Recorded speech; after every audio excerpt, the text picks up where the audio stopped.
Oke guys, selamat datang di channel Badars 17.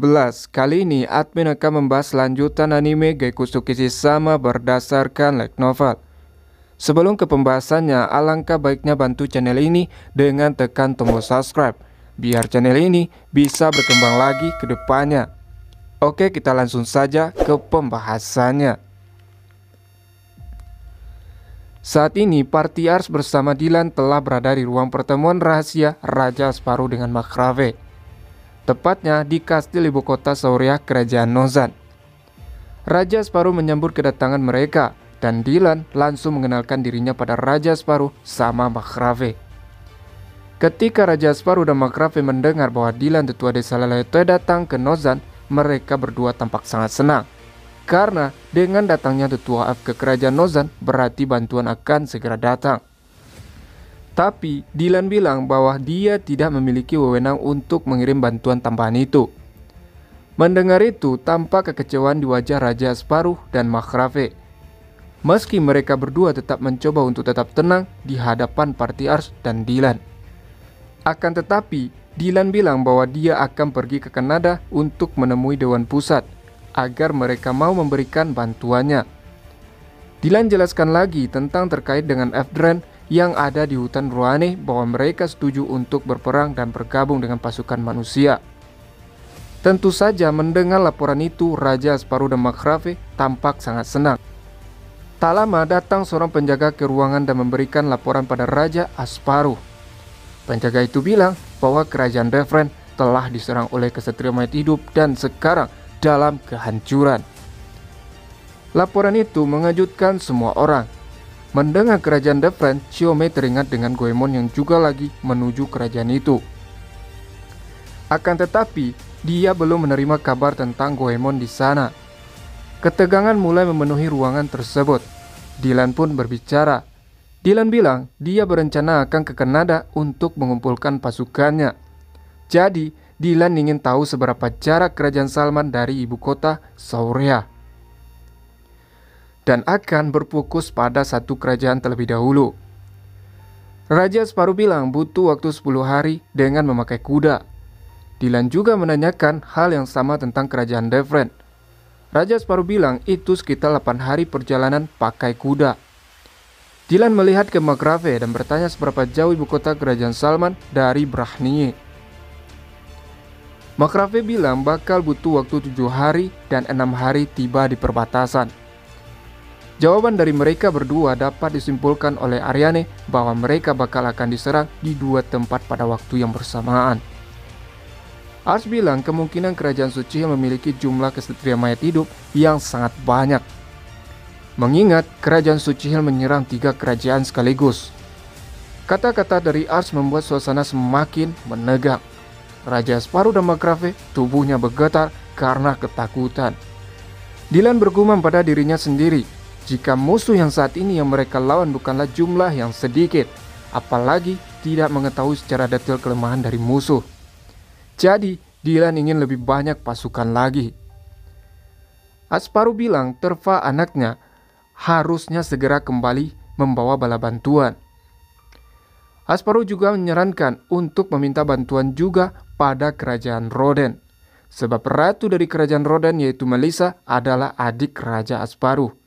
Akan tetapi dia sudah lama meninggal. Tentu saja Putri Yuarna mau membantu mereka karena dia adalah keponakan Raja Asparuh. Tapi mendengar nama Putri Yuarna ini adalah sesuatu kejutan bagi Ars. Dia merasa ada sesuatu yang dilupakannya. Dylan bilang lebih baik jika mengirimkan seseorang yang memiliki hubungan dengan keluarga kerajaan. Raja bilang mungkin Riel lah yang terbaik untuk melakukan pekerjaan itu. Meskipun Raja Sparrow sebenarnya tidak ingin Riel yang pergi, sebab dia masih berusia 10 tahun. Tapi mau gimana lagi, hanya Putri Riel saja yang tersisa dari keluarga kerajaan sekarang. Tak lama Putri Riel datang ke ruangan Raja bersama Niena. Riel bilang dia bersedia untuk pergi ke Roden untuk meminta bala bantuan. Riel tegaskan ini semua tidak hanya demi kerajaan Nozan saja, tapi juga untuk kakaknya yaitu Serval. Riel saat mengatakannya menangis tersedu-sedu. Melihat kesungguhan Putri Riel, Ars bilang pada Raja bahwa dia yang akan melindungi Riel. Jadi, Ars sarankan untuk tidak mengkhawatirkannya. Raja pun menyetujuinya dengan memeluk Riel. Setelah itu, menyuruh Riel untuk istirahat terlebih dahulu, karena keberangkatan akan dilakukan besok. Raja menyuruh Niena untuk menjaga Riel. Sebelum pergi, Niena menatap ke arah Chiome. Niena membungkukkan kepalanya dan meminta maaf pada Chiome atas perlakuannya di ruang harta istana. Chiome mengalihkan wajahnya dari Niena dan bilang bahwa itu tidaklah masalah besar. Jawaban Chiome itu tampak sedikit kekecewaan di wajah Niena. Tapi Chiome tegaskan ke Niena untuk segera pergi menjalankan tugasnya. Jika tidak, nanti Riel bakal menghukumnya lagi. Niena pun berterima kasih pada Chiome dan lalu pergi. Jadi gini guys, sedikit penjelasan saat Niena bertindak tidak sopan ke Chiome saat di ruang harta istana. Riel menghukum Niena dengan mencambuknya di saat malam itu juga. Sedikit ada yang aneh dengan kata-kata Riel tentang kakaknya, yaitu Sterval. Ars pun bertanya pada Raja Asparuh tentang itu. Raja Asparuh jelaskan bahwa saat terjadi serangan di Soria, Raja telah menyuruh anaknya Terva dan Serval keluar gerbang istana untuk meminta bala bantuan. Akan tetapi, nasib malang-malang menimpa Serval, hingga dia pun terbunuh sebelum mendapatkan bantuan. Tentu saja berita itu sungguh sangat menyedihkan bagi Putri Riel. Keesokan harinya, party Ars dan Dylan sudah berkumpul dengan gerbong Putri Riel yang dibawa oleh 4 ekor kuda. Mereka semua berjumlah 10 orang, termasuk party Ars dan pengawal pribadi Riel, juga beberapa penjaganya. Tujuan mereka sekarang akan menuju ibu kota Olaf Kerajaan Roden. Tentunya Ars sekarang kembali menunggangi Hiden yang telah Ars kandangi selama ini di dekat kastil Saurea. Hiden sekarang ditunggangi oleh party Ars dan Dylan. Setelah semua sudah selesai, Ars pun mentelepon mereka semua di sebuah lapangan luas yang sedikit jauh dari ibu kota Roden. Hingga mereka pun melakukan sedikit perjalanan menuju ke tembok luar ibu kota kerajaan Roden, yang dilapisi dengan 4 tembok yang memperlihatkan kuatnya kerajaan tersebut. Saat sampai di tembok luar, seseorang penjaga terlebih dahulu menyampaikan pesannya kepada Raja Karlon. Hingga saat kembalinya penjaga itu pun memberitahu bahwa Raja Karlon telah menyetujui untuk bertemu dengan kelompok Putri Riel. Party Ars dan kelompok Putri Riel diantar sama penjaga ke ruangan Raja Karlon. Intinya, di pertemuan itu Raja Karlon ditemani bersama pangeran dan putrinya yaitu Seth dan Yuriarna. Tentunya mereka melakukan pengenalan terlebih dahulu, yang intinya Riel adalah keponakan dari Raja Revlon, sebab istrinya adalah adik dari ayah Riel yaitu Raja Asparuh. Dan sedikit basa-basi dari Dylan yang juga ternyata sudah melakukan pertemuan sebelumnya dengan Raja Karlon.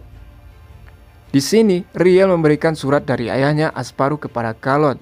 Tentunya surat itu berisikan tentang pemberitahuan bahwa kerajaan Hiel telah menyerang 3 kerajaan sekaligus dengan 200.000 tentaranya. Surat itu sungguh mengejutkan Karlon. Tentu saja Yuriarna sedikit menentang pernyataan itu, sebab dia percaya dengan ajaran gereja yang juga sekarang sudah semakin banyak pengikutnya. Jadi baginya tidak mungkin kerajaan suci Hiel yang telah melakukannya. Akan tetapi Raja Karlon tidak menanggapi kata-kata Yuriarna. Karlon lanjut membaca surat tersebut, di mana Asparuh juga meminta agar Raja Karlon memberikan bantuan tambahan dari kerajaan Roden dan menjelaskan tentang Kanada yang juga bersedia berperang atas nama manusia. Karlon bertanya pada Dylan hal apa yang membuat para F Kanada juga mau memberikan bantuannya pada manusia. Dan tak mungkin para F mau membantu tanpa ada imbalannya. Dylan bilang bayarannya tentu saja dengan melarang perbudakan F dan orang gunung di kerajaan Nozan dan Salman. Juga Dylan tegaskan itu juga sangat menguntungkan bagi para F jika Hiel dijatuhkan. Dylan juga bilang bahwa dia yakin Dewan Pusat akan mengirimkan bantuannya, meskipun dia masih belum bertemu dengan Dewan Pusat, sebab ini bukanlah sesuatu yang dapat diputuskan oleh tetua desa saja. Seth meragukan perjanjian yang dilakukan F dengan kerajaan Nozan, dan Soria, dan bertanya apakah Dylan memiliki jaminan yang disimpan untuk itu. Tentunya Dylan tidak langsung menjawabnya, akan tetapi Riel dengan kesal bilang bahwa ayahnya bukanlah seorang pembohong dan pasti akan menepati janjinya. Seth pun minta maaf sebab dia tidak bermaksud mengatakan ayahnya Riel adalah pembohong. Seth jelaskan bagaimana mungkin F bisa dengan mudah percaya dengan perjanjian yang lemah tersebut, mengingat F memiliki sejarah yang kacau dengan manusia. Dylan pun menanggapinya dengan tetap tersenyum lembut. Dylan bilang bahwa dia punya cara-cara agar janji itu dapat dipenuhi. Dylan mengatakan itu dengan melirik ke arah Ars. Raja Kalon bertanya tentang berapa lama F Kanada yang bersedia mengirimkan bantuannya sampai tentara Hill mendekati tentara F. Dylan bilang kemungkinan mereka menuju Nozan sekitar 7 hari. Tentunya mendengar itu, Karlon, Seth, dan Nuyarna merasa sedih dengan Riel. Sebab jika selama itu, maka sudah dipastikan pertempuran akan kalah sebelum sampai bala bantuan. Meskipun Riel sempat memberitahu tentang perjalanannya yang hanya dilakukan hari itu juga dari Nozan ke kerajaan Roden dengan kekuatan Ars, tapi Raja tidak menanggapi pernyataan dari Riel. Raja Kalon dan Seth menganggap Riel hanya datang ke kerajaan Roden untuk meminta sesuatu hal yang bodoh. Dylan pun mengobrol. Dylan bilang bahwa dia memiliki waktu yang cukup jika Kalon mengirimkan bantuannya ke Nozan. Dylan tegaskan itulah kenapa dia membawa Ars bersamanya. Saat semua melirik ke arah Ars, Dylan pun tertawa. Tentunya Ars sudah mengerti apa yang harus dia lakukan.